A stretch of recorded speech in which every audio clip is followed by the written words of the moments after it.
Hype and excitement have finally returned to the Dragon Ball Super manga, along with the appearance of the premier villain of the entire franchise. And that villain actually unveils a brand new appearance here. Frieza is back and more ruthless than ever. These Dragon Ball Super spoilers were just too insane for us to resist talking to you guys about. Alright, so jumping right into things, we first have the sequence of Goss versus Goku and Vegeta.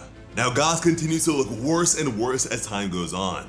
He is horrifically aged to the point of appearing to be more like an elder Lich than a man. Goku appears to be shocked by Goss here, and even Alec is as well. Considering the absurdly powerful blast he withstood at the end of the previous chapter, their surprise is certainly understandable.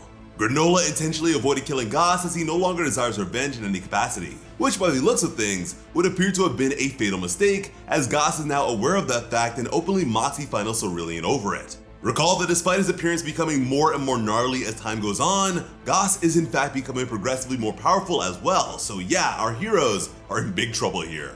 In a desperate attempt to curb this threat yet again, Goku and Vegeta will make use of their Ultra Instinct Sign and Ultra Ego transformations respectively. Yet even still, they struggle against the titanic might of Goss and his telekinetic onslaught. Goss will proceed to slam the two Saiyans into one another with incredible force. With that being said, it is not as if Goku and Vegeta didn't put up a fight against the Blue Fiend, as Vegeta managed to kick Goss sky high. From which point, the two would charge up their signature moves for one last push towards ultimate victory. But here, the walking corpse known as Goss, despite for a moment appearing to be out of strength, would abruptly widen his eyes along with a devilish grin that would take up most of the real estate of his face. And mind you, his skin has begun to flay and fall off to reveal the fleshy musculature beneath. Goss is an absolute monster here.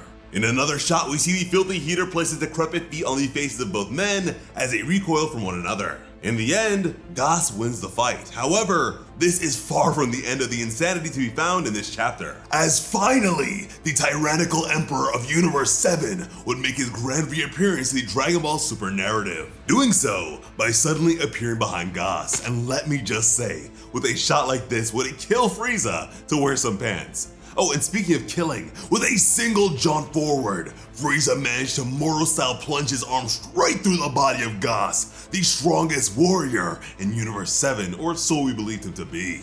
A truly astonishing and downright jaw-dropping revelation, considering all that had transpired in regards to his overwhelming threat for so much of this arc. Frieza would make sure to lock eyes with the heater as life escaped his form, all while smiling. Remember, Goss had been groomed by Elect to be the one who would take down Frieza one day. And that day is never gonna come anymore. All flesh would begin to rapidly fall from his form until finally, Frieza was left standing in a pile of his enemy's bones. And as if that wasn't savage enough, Frieza decided to place his three-toed reptilian stompers onto the skull of the late Goss and crush it into the dirt. As such, Alec, after seeing this happen to his youngest and strongest sibling at the hands of his former employer, whom he sought to usurp, was understandably terrified. From there, Frieza would begin to address Alec personally, speaking of the past. Frieza would abruptly close the distance between the two of them and let it be known to his former business partner that he was well aware of the treason perpetrated against him 40 years ago, along with the man's true ambition. Frieza would continue to verbally assault Alec by pointing out the fact that he was the weakest of the Heater siblings. Alec's remaining family were stunned as their oldest brother's frustration would get the better of him, and he would very foolishly swing at Frieza.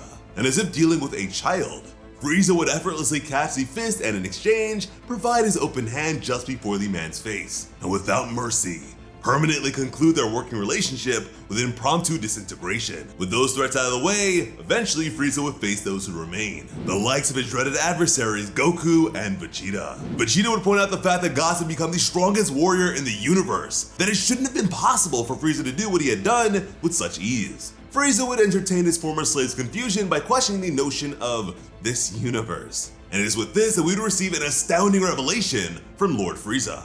Up until now, he hadn't been in Universe 7 at all, but rather another entirely. And as such, despite Goss having become the strongest in Universe 7 by exceeding all measures in another, Frieza upon his return far exceeded the capabilities of Goss, which is just downright terrifying. This of course came as a major shock to our two protagonists. Frieza would express that one such as himself couldn't afford to perpetually lose to lowly Saiyans, and as a result, he needed to power up, a prospect which caught Goku's attention and roused his discomfort, as Frieza would begin to shift his stance with glee. This is Black Frieza, the latest in a long line of transformations by the cold-blooded brood of evil. In response, Goku and Vegeta would swiftly power up as well, as Black Frieza rocketed towards the location. And there is no doubt that this form is staggering, as both Goku and Vegeta will simultaneously be taken out by a single assault. However, for whatever reason, Frieza didn't kill them. He decides to just knock them out. The two of them would reawaken at the same time the Minaito would after being shot by a Lek and healed by Granola. And after all that, Whis would appear out of nowhere. Minaito would then give Goku with the scouter of his late father Bardock, allowing Goku to actually see his father's face, which was now visible on the lens. From there, we would have cheerful exchanges between Vegeta and Granola as an open invitation to Earth would be extended, along with the prospect of a rematch to decide the stronger of the two. Whis was also all sunshine and rainbows. So yeah, after easily one of the most brutal sequences in Dragon Ball history, these guys are over here talking like this is the end of a pickup game of basketball. Crazy stuff. Now, after finally leaving the planet Cereal, as they held on to Whis for the sake of expediting their travel time, Goku would ask Whis if the strongest warrior prophesied by the Oracle Fish was in actuality referring to Frieza. But yeah guys, this is the end of the Granola arc. Probably one of, if not the worst arc we've received from Dragon Ball Super, but I suppose we can now say that it started high and ended high. It's kinda like a mediocre donut that isn't so bad so long as you avoid the filling in the middle of it. Speaking of which, many fans will likely need something to fill the 1 month void to be filled by the hiatus of the Dragon Ball Super manga until October. From which point we will be kicking off a brand new arc, which is already so exciting. Of course, once the chapter is completely out, we will go into greater depth of all these events, but hopefully you guys enjoyed our spoiler coverage. If you did and want to see more like it, please let us know down below. As always, I'm Slice of Otaku. Thank you all so much for watching and have an awesome day. I love you.